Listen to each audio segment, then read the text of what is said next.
और मुझे आपसे माजरत भी करनी कि हमें देर लगी पहुंचने में।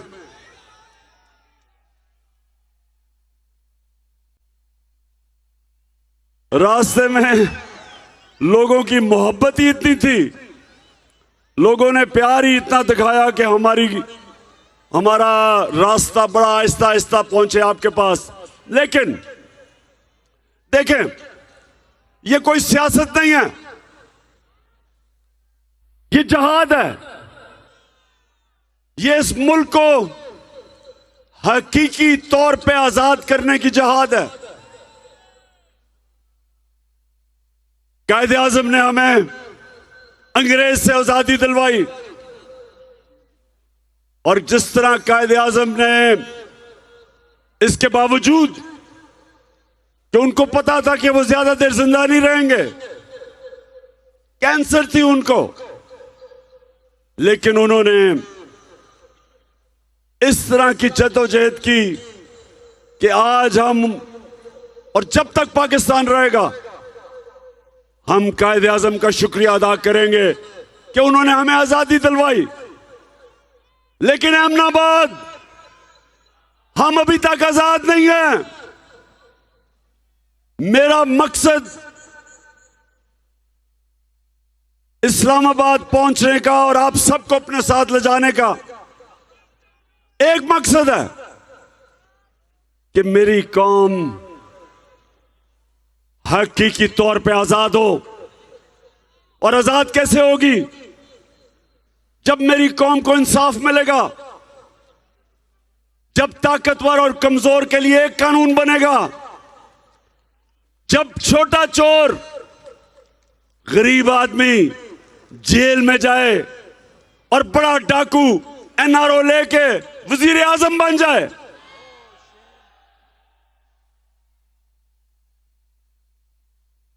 जेलों में जाके देखे, आपको सिर्फ गरीब लोग नजर आएंगे। क्या यहां सिर्फ गरीब चोरी करता है? गरीब की चोरी क्या है? वो कितनी चोरी कर लेगा? वो साइकिल चोरी कर लेगा, मोटरसाइकिल कर लेगा, ज्यादा ही बड़ा चोर हो तो गाड़ी चोरी कर लेगा। लेकिन यहां तो मुल्क को चोरी कर देख के बाहर भाग गए हैं। यहां तो मुल्क को लूट गए हैं। ये जो जूते पॉलिश करने वाला शहबाज शरीफ, 16 अरब रुपए की एफआईए के अंदर चोरी पकड़ी गई। 1600 करोड़ रुपया और 8 अरब रुपए, 800 करोड़ रुपए की चोरी नैब में पकड़ी गई इसकी टीटी केस में। तो 24 अरब रुपए का जो डाकू है, उसकी सहूलत, उसकी ताकतवर हलकों ने मदद की,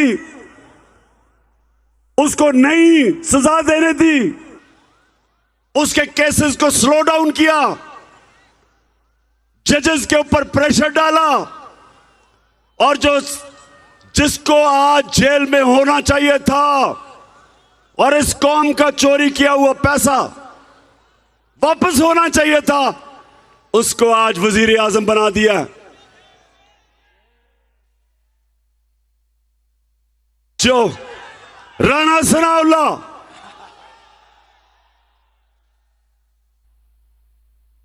अठारह कत्ल इसने आबिद शेर अली का बाप जो नून लीग में, उसने कहा 18 कत्ल किए हैं इसने। लोग कहते हैं उससे भी ज्यादा इसने कत्ल किए हैं, जमीनों पे कब्जे किए हैं।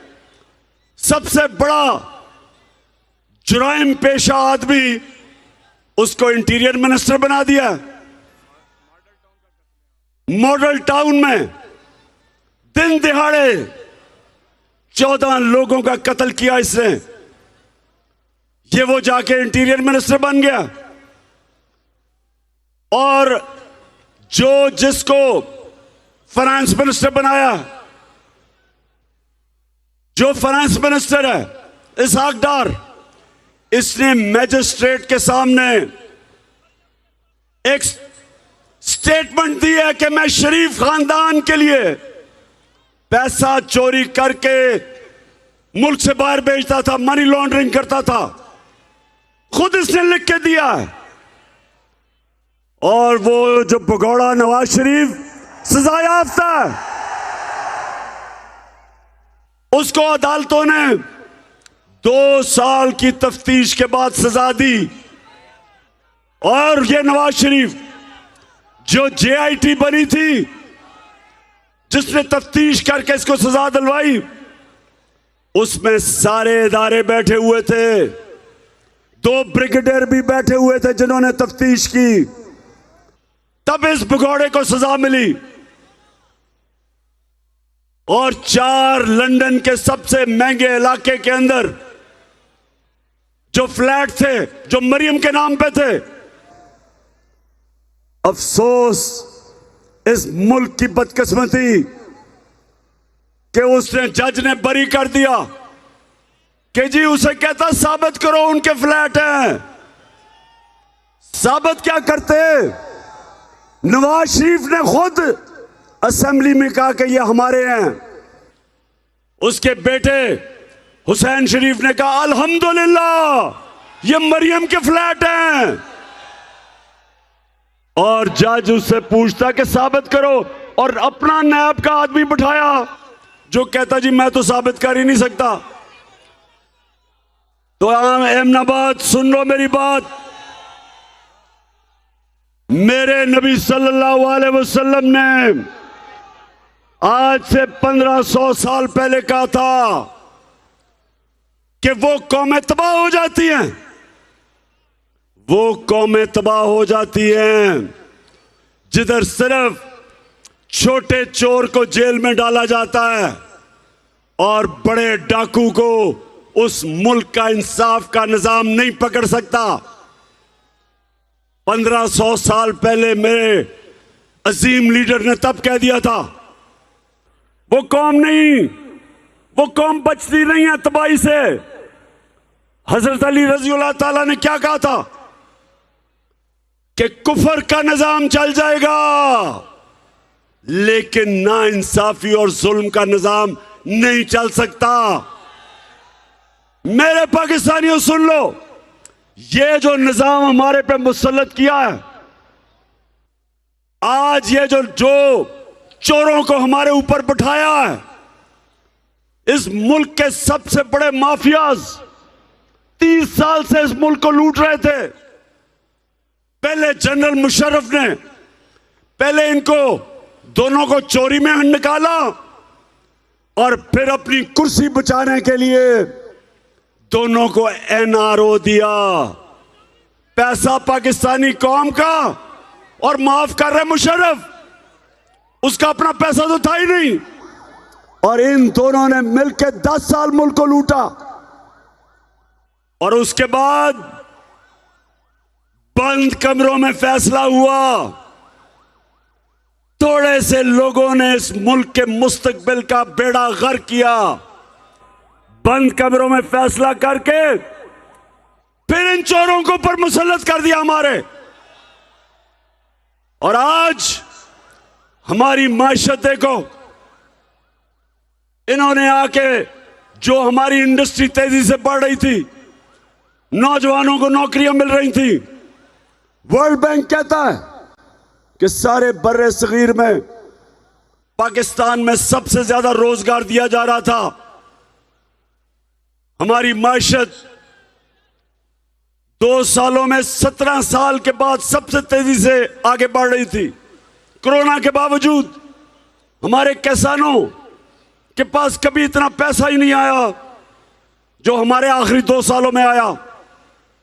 फसलों की कीमत मिली, उन्होंने अपनी जमीन पे लगाई, 4 हमारी फसलों की रिकॉर्ड पैदावार हुई, मुल्क खुशहाली की तरफ जा रहा था। सबसे ज्यादा टैक्स इकट्ठा किया, रिकॉर्ड एक्सपोर्ट्स की। इस मुल्क में बैरून मुल्क पाकिस्तानियों ने सबसे ज्यादा पैसा $31 अरब भेजा, तो मुल्क तो ऊपर जा रहा था। बैरूनी साजिश हुई, उनके साथ। और बैरूनी साजिश याद रखो कभी कामयाब नहीं होती जब तक अंदर सहूलतकार ना हो, जब तक अंदर मीर जाफर और मीर सादिक ना हो, कोई साजिश कामयाब नहीं होती। बंद कमरे में फैसले किए गए, मुल्क के मुस्तकबिल से खेला गया, चोरों को ऊपर मुसल्लत किया गया। और जब देख रहे हैं कि अवाम रिजेक्ट कर रही है इन चोरों को, 35 इलेक्शन हुए, 37 इलेक्शन हुए पिछले 6 महीने में, 37 बाय इलेक्शन हुए हैं जब से हमारी हुकूमत को हटाया है। 29 तहरीक इंसाफ ने जीते हैं।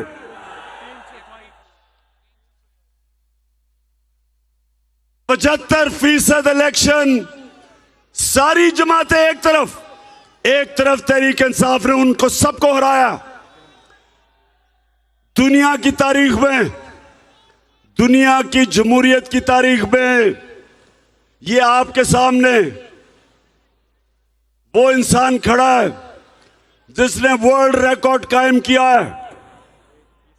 8 इलेक्शन जीता हूं मैं, 8 इलेक्शन, और एक ही असेंबली के 12 इलेक्शन जीता हूं, सिर्फ इसलिए कि सारी कौम फैसला कर बैठी है, इन चोरों को रिजेक्ट कर बैठी है, इस माफिया को रिजेक्ट कर बैठी है। वो जो बार भगोड़ा, जब इससे सवाल पूछा जाता है कि नवाज शरीफ बताओ ये आपके पास पैसा किधर से आया, तो तुम दबा के बाहर भाग जाता है, वहां जाके डील करता है, वहां जाके डील करता है। और जब यहां डील होती है तो वापस आता है, फिर लूटता है, फिर मुल्क का पैसा लूटता है, और फिर जब पकड़े जाने लगता है फिर बाहर भाग जाता है।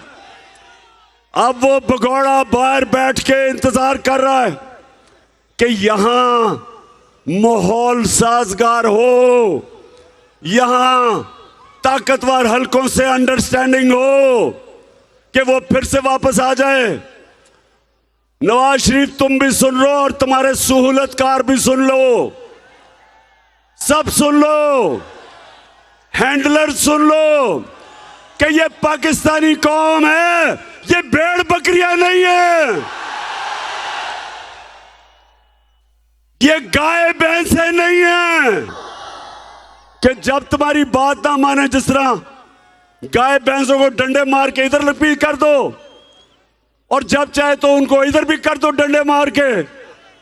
ये पाकिस्तान की कौम है, ये उम्मत है, ये दुनिया के सबसे अजीम लीडर नबी सल्लल्लाहु अलैहि वसल्लम की उम्मत है। ये ला इलाहा इल्लल्लाह में मानने वाले लोग हैं। इनको अगर आप ये जो जबरदस्ती कोशिश करेंगे कि इन चोरों की हम हिमायत करें या इनकी क़ियादत को कबूल कर दें, मैं आज आपको कह रहा हूं कि कौम आपके खिलाफ हो जाएगी।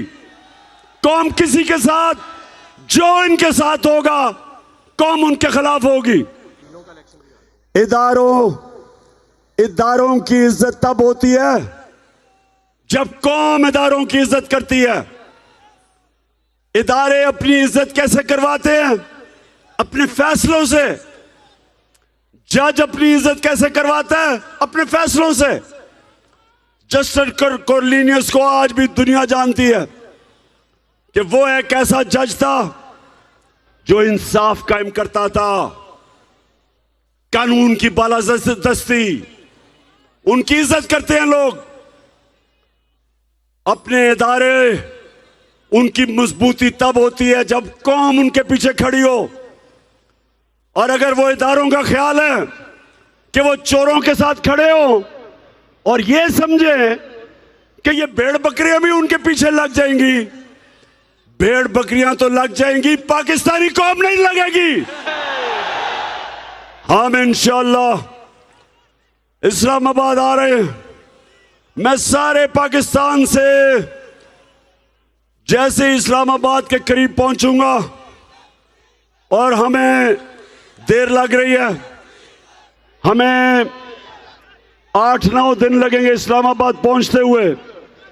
सारे पाकिस्तान को मैं आज दावत दे रहा हूं, गिलगित बल्तिस्तान से काफिले निकलेंगे, बलूचिस्तान से काफिले निकलेंगे, सिंध से काफिले निकलेंगे, सारे पाकिस्तान से काफिले निकलेंगे। इंसान अपनी हकूक के लिए जद्दोजहद करता है।